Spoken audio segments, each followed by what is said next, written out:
Living here in El Paso, of course, we have a bird's eye view of the crisis at the border. Some would argue that there's no crisis at all, but some would say, no, we have too many people and too many drugs coming across our border right now. Well, one man served in the military. He also was a lawyer and a judge, and he lives in Alabama. Joining me now is the author of a book entitled The State of the Union. Joining me is Don Bennett. Mr. Bennett, it is so nice to have you on Studio 9 today. Well, thank you so much. You didn't finish the title of the book. The title is The State of the Union, A Big Mess. Okay. The State of the Union, A Big Mess. Okay. I think we see what the topic of this book is going to be. Now, I mentioned the border, but you're very passionate about the border, even though you live in Alabama. Tell me about what you feel is going on and what we need to do to fix it. Mentioned earlier in this general conversation that we keep talking about the news that comes on talks about our border, the Mexican-United States border. President Trump, when he was in, he recognized that the main problem as far as borders went was Mexico's southern border.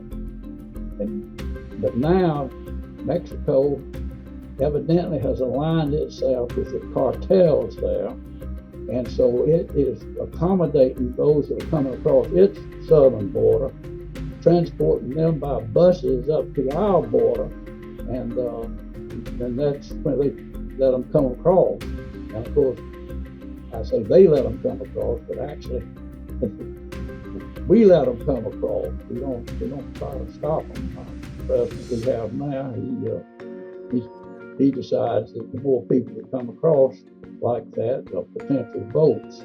So, but anyway, I won't get into that. But the main problem are these cartels that are bringing all these drugs, fentanyl, and all of that across into this country, and resulting in the deaths of no telling how many people. And that needs to be stopped. And you read the chapter that I have in my book on that, where you can see that what we need to do is to address the problem. And if Mexico won't do anything, then I'm in favor of moving troops down into Mexico. And we know where the cartels are.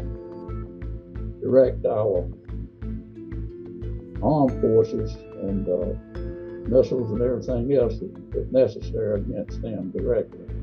Now, Mr. Bennett, when President Trump was in office in the last term, I understood he made deals with Mexico to get Mexico to help with the border crisis. Do you think that would be better to make a deal with Mexico, or do you feel that it's gotten so bad we need to take military action? Well, you wouldn't know unless you tried. He did, yeah. He worked it out so that Mexico put its own troops down there on its southern border and stopped them from coming in. As far as I know, but I know it reduced the number that were coming across our border considerably. And if they would, but like I said, it looks like the Mexican government now has decided it would rather be aligned with the cartels rather than us. And consequently, they are complicit. Mr. Bennett, this sounds like a very exciting, spicy book. I think it would be very controversial, but it sounds to me as though it would be a very good read. So thank you for sharing your opinion on Studio 9, and we wish you all the best, sir. We're going to give everybody information on how to buy your book. Well, thank you so much. I think that whoever reads it will be enlightened. I think they'll pick up on a lot of things that they don't hear on the normal news channel. Thank you, sir. Thank you.